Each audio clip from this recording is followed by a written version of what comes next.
Open and honest conversations are vital to our understanding of equality and diversity, and that's what we're committed to here at Liverpool.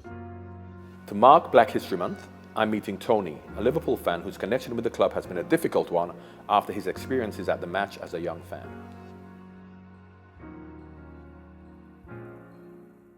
I was born in Liverpool 8, Toxteth, of course. As a youngster, I was very sporty, playing football. And of course, you're talking about your formative years, probably mid to late 70s, when Liverpool were kings of Europe, and of course, Liverpool played a big part in your life. So how important was Liverpool to you, football club? Because of course, we didn't get many, you may have had many black supporters, but you didn't get many black supporters coming to the game. Exactly. My family supported Liverpool Football Club. And I had a friend who just happened to be white in the same street. He was a big Liverpool fan. And one day he just said to me, listen, do you fancy coming to watch a football match? What age were you? I was I was 12. So we got on the bus to 27 on Lodge Lane and come up to Anfield. I only remember that Kenny Dalglish was playing, and that was a big draw for me because Kenny had just recently signed for the club. And the rest of it's a blur because of what happened to me subsequently when I was in the boys' pen.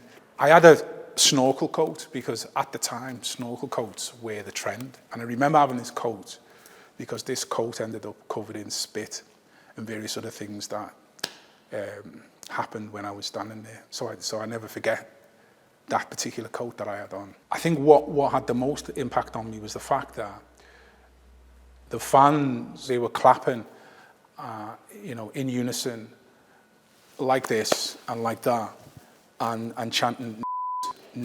Any black players playing for either of those teams? No, there was no black player there, John. No black player. So they're just chanting at you, basically? I was the only because you're the only one there, so there's no footballers to shout racial abuse at you, you're the only one? I was the only person in there. And how did that make you feel at the time? Well, I can feel it now. I was probably a scared boy.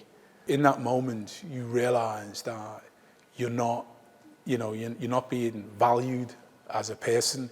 You're not being viewed as a human even. You don't matter. And I refused to come back to the club. Did you see any other black faces? I was the only black face.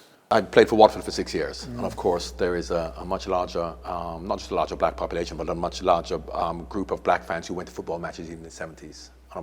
They would have endured what you endured, but because there were lots of them together, they probably dealt with it differently. And I found it strange when I first came to Liverpool in 1987 that you didn't see many black people coming to the game. When I went to Arsenal, went to Chelsea, you had lots of racism was there, don't get me wrong. But he had a lot of black faces going to these football grounds. And I think a lot of black footballers would have been lost to the game of football because they either wouldn't be given an opportunity or they felt like you felt that they wouldn't have been able to put up with whatever they would have come their way. That particular experience in boys' pen, that might have been the moment when, I decided to fight back. I decided that I'm going to address this. I'm going to face up to this. I'm going to try to challenge this in whatever way I can. Throughout my life, that's what I've done.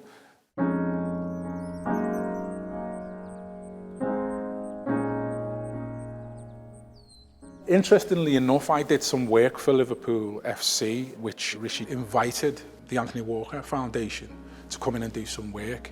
And as I was doing some consultancy work for them, I came in and did a session. And I did share my story with Rishi. And it obviously had an impact on him. There's an initiative that you're probably aware of, the Red Together initiative. And Rishi invited a couple of us from the Anthony Walker Foundation to come to the game. When the invite was extended to me, it was a sharp intake of breath because it was like, I've not been to this club since I was a child. And I have to say that it felt different, and just looking out at the ground and the look of the team is different now. The players are a lot more diverse now from all corners of the globe. There was even messages over the tannoy, about, being aware and conscious of discriminatory behaviours and chanting and stuff. So although I didn't hear any racist chanting or anything of that nature, my hope was that if it would have happened, that someone who wasn't black would have challenged it to see that it's not just seen as a black issue, it's that we're all in this together, although I still think there's a long way to go. But I mean, as you suggested, racism is a societal issue and this is a microcosm of what happens, you know, on a micro scale. Absolutely. Now, in you're talking about the society fact in that you can choose not to come back to Liverpool for 40, 50 years. You can't choose not to come out your front door. And that is why I say it's difficult for football to really do much about it. What it can do is highlight the problem, and then once they highlight the problem, we can go off to then talk about tangible I mean, I solutions think that can be I'm a made. firm believer in organisations that lead by example, so exemplars, you know, of good practice, people that are pushing, trying to make things change. But one of the things that I think can change is that we see more people that look like me and you, they can identify with. I mean, it was like us in the black community in Liverpool 8 when we saw Howard Gale playing for Liverpool, because he was one of us. So we could identify with that, and then we could believe that we could be that. We could believe that we could achieve that. If I see someone who looks like me as a teacher, that inspires me. If I see someone standing up, speaking confidently, who looks like me, that inspires me. And hopefully there'll be people who look at me and think, okay, if he can do what he's done, then I can do better. Well, Tony, it's been wonderful to meet you, and I know you had an experience. It took you a long while to come back, and I'm glad that when you came back, finally, glad to see that you had a different experience when you came, and there is hope for the future, and hopefully you will come more often. It was a different experience, and it was definitely a more positive experience, and it's been a pleasure meeting you, John. It's good to chat about these things because it comes back to that point, doesn't it?